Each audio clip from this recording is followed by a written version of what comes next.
Roro Kuning, yang nama aslinya Dia Ayu Kencana Wungu, adalah putri dari seorang bangsawan Jawa Timur yang hidup pada abad ke-17.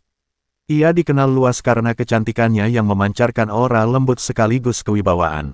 Kulitnya kuning langsat berkilau seperti emas pagi, membuat masyarakat sekitar memanggilnya Roro Kuning. Sejak kecil, ia tinggal di lereng Gunung Wilis, wilayah yang kini masuk Kabupaten Nganjuk.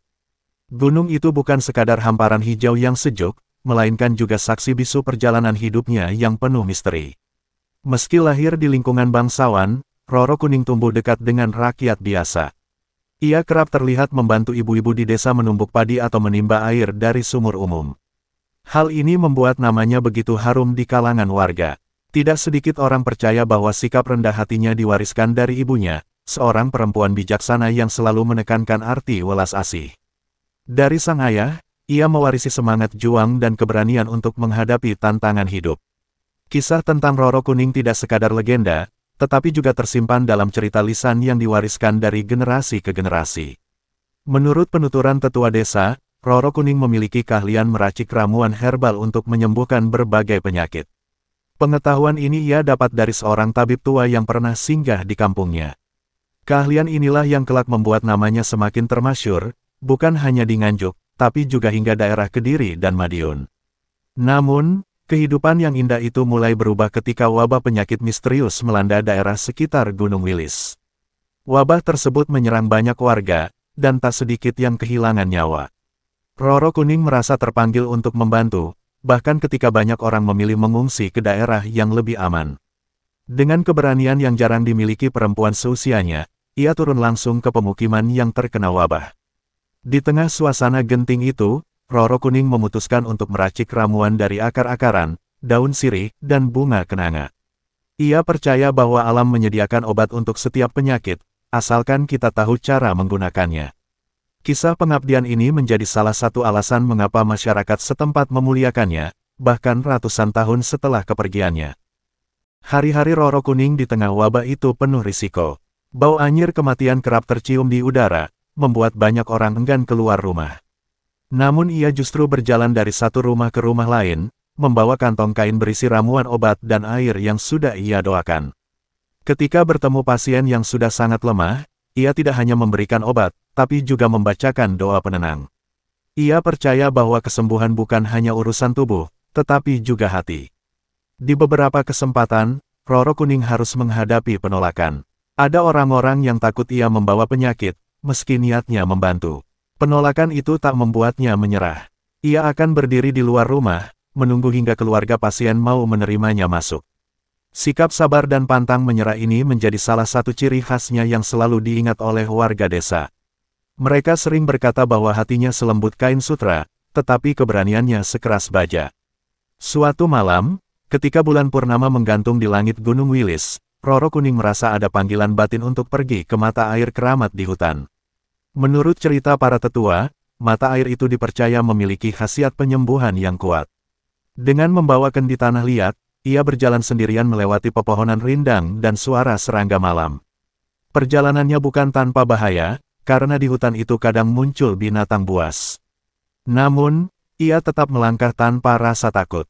Sesampainya di mata air, ia membasuh wajahnya dan mengisi kendi dengan air jernih yang mengalir dari sela bebatuan.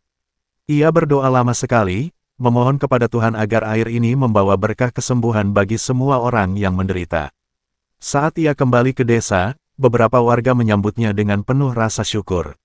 Air dari mata air keramat itu kemudian ia campur dengan ramuan herbal untuk pasien yang sakit parah. Keajaiban mulai terlihat. Beberapa pasien yang sebelumnya tak sadarkan diri mulai membuka mata. Mereka yang semula tidak mampu bergerak kini bisa duduk perlahan. Kabar ini menyebar cepat, dan makin banyak orang datang memohon pertolongan Roro Kuning. Tak hanya dari Nganjuk, tetapi juga dari wilayah-wilayah tetangga. Sejak saat itu, namanya tidak hanya dikenal sebagai putri bangsawan, tetapi juga sebagai penyelamat rakyat. Hari demi hari, desa mulai menunjukkan tanda-tanda pemulihan. Pohon-pohon kembali dipenuhi kicau burung, anak-anak berlari di jalan tanah, dan pasar kembali ramai. Namun bagi Roro Kuning, tugasnya belum selesai. Ia menyadari bahwa wabah bisa saja datang kembali, sehingga ia mulai mengajarkan warga cara menjaga kebersihan dan meracik obat sederhana. Ia percaya bahwa pengetahuan harus dibagikan, bukan disimpan sendiri. Ia mengumpulkan para perempuan desa di balai bambu untuk belajar membuat minyak urut dari jahe dan serai, serta ramuan penurun panas dari daun sambiloto. Kaum laki-laki diajarkan cara mencari bahan obat di hutan tanpa merusak alam. Dengan metode ini, desa menjadi lebih mandiri dalam menghadapi penyakit. Banyak orang kagum karena seorang perempuan muda mampu menggerakkan seluruh desa tanpa paksaan, hanya dengan keteladanan. Suatu sore, ketika matahari tenggelam di balik punggung Gunung Wilis, datanglah utusan dari kerajaan kecil di timur. Mereka mendengar kabar tentang kepiawaian Roro Kuning dan ingin membawanya untuk menyembuhkan putri raja yang sakit. Awalnya ia ragu, karena tak ingin meninggalkan rakyatnya. Namun setelah mendapat dorongan dari tetua desa, ia memutuskan untuk pergi, dengan janji akan kembali. Perjalanan menuju kerajaan memakan waktu berhari-hari. Ia melewati hutan, menyeberangi sungai, dan menginap di rumah-rumah penduduk. Di setiap tempat yang disinggahinya, ia selalu menyempatkan membantu orang sakit. Banyak warga merasa seolah bertemu malaikat penolong. Dalam perjalanan ini, ia juga mempelajari berbagai teknik pengobatan tradisional dari daerah lain, menambah luas pengetahuannya. Ketika tiba di istana, Roro Kuning disambut dengan penuh hormat.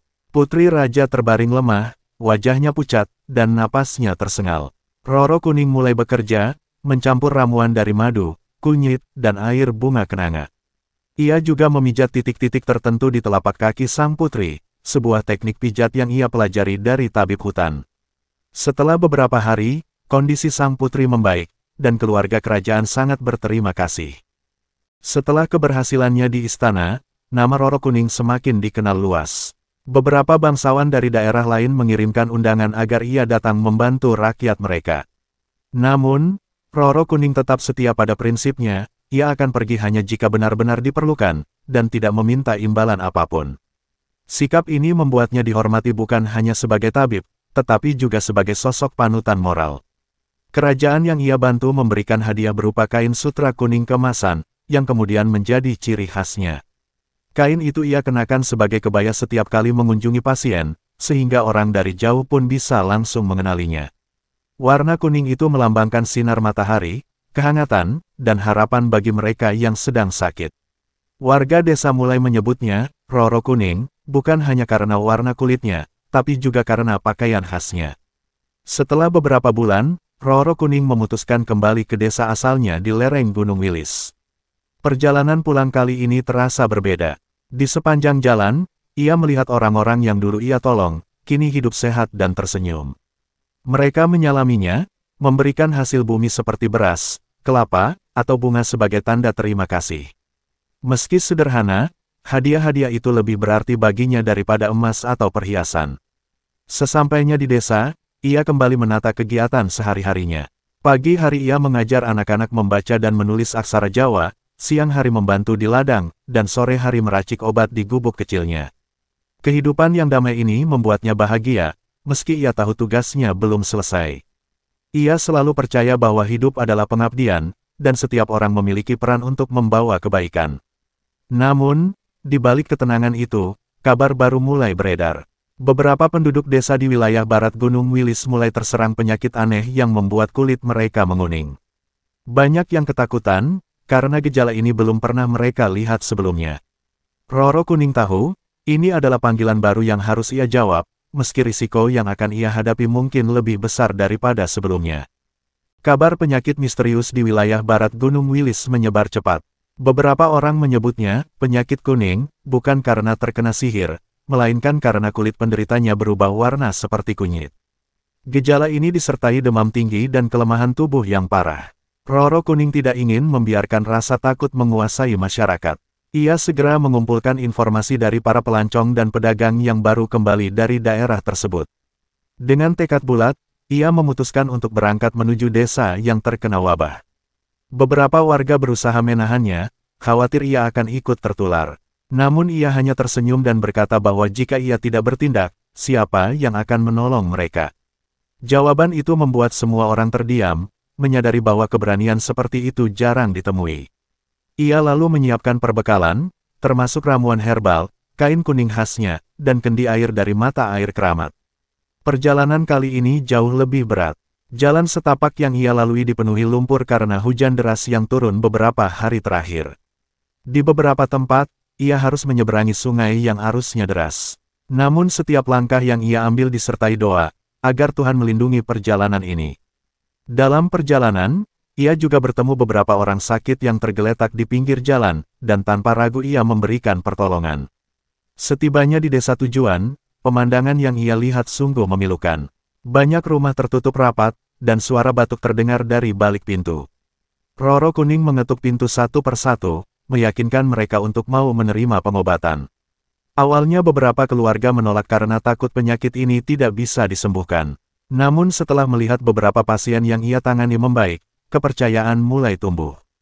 Hari demi hari, ia merawat pasien dengan kesabaran luar biasa. Ia mencampur ramuan dari kunyit, temulawak, dan daun kelor, yang ia yakini dapat membersihkan darah dan menguatkan tubuh. Ia juga mengajarkan cara menjaga kebersihan air dan makanan, sesuatu yang jarang diperhatikan masyarakat saat itu. Pelan-pelan, penyakit misterius ini mulai mereda, dan desa kembali hidup.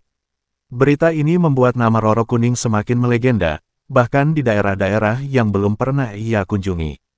Setelah wabah mereda, Roro Kuning memutuskan untuk tinggal beberapa minggu di desa tersebut agar memastikan kesehatan masyarakat benar-benar pulih. Selama masa itu, ia menjalin persahabatan dengan seorang tetua bernama Ki Jagabaya, yang pernah menjadi pengawal kerajaan di masa mudanya. Ki Jagabaya banyak bercerita tentang sejarah wilayah barat Gunung Wilis, termasuk rahasia lama yang jarang diketahui orang luar. Suatu malam, saat duduk di beranda rumah panggung Ki Jagabaya, lelaki tua itu berkata bahwa ia pernah mendengar ramalan dari seorang resi. Ramalan itu menyebutkan bahwa akan datang seorang perempuan berbusana kuning yang membawa kesembuhan bagi banyak orang, namun pada akhirnya harus mengorbankan sesuatu yang sangat berharga. Kata-kata itu membuat Roro Kuning terdiam. Meski tidak percaya sepenuhnya pada ramalan, ia merasakan getaran aneh di hatinya. Beberapa hari kemudian, Ki Jagabaya mengajak Roro Kuning ke sebuah gua tersembunyi di kaki Gunung Wilis. Gua itu hanya diketahui oleh sedikit orang karena pintunya tertutup semak lebat. Di dalamnya, terdapat ukiran-ukiran batu yang menggambarkan sosok perempuan berambut panjang mengenakan kebaya kuning, sedang memegang kendi air. Roro Kuning terperangah melihat kemiripan gambarnya dengan dirinya sendiri. Ki Jagabaya menjelaskan bahwa ukiran itu telah ada sejak puluhan tahun sebelum ia lahir. Tidak ada yang tahu siapa yang membuatnya atau apa maksudnya. Namun, banyak orang percaya bahwa perempuan dalam ukiran itu adalah titisan seorang penyembuh yang akan datang di masa depan. Masyarakat setempat menamainya Dewi Kuning, atau Putri Penolong. Tanpa disadari, gambaran itu kini hidup dalam diri Roro Kuning. Sejak saat itu, Roro Kuning mulai merenungkan perjalanan hidupnya. Ia merasa bahwa semua yang ia alami, dari belajar obat herbal, membantu rakyat, hingga menghadapi berbagai wabah seakan telah digariskan. Namun, ia juga sadar bahwa jika ramalan itu benar, ada harga besar yang kelak harus ia bayar. Meski begitu, ia memilih untuk tidak takut, sebab bagi dirinya, hidup adalah untuk memberi manfaat selama napas masih berhembus.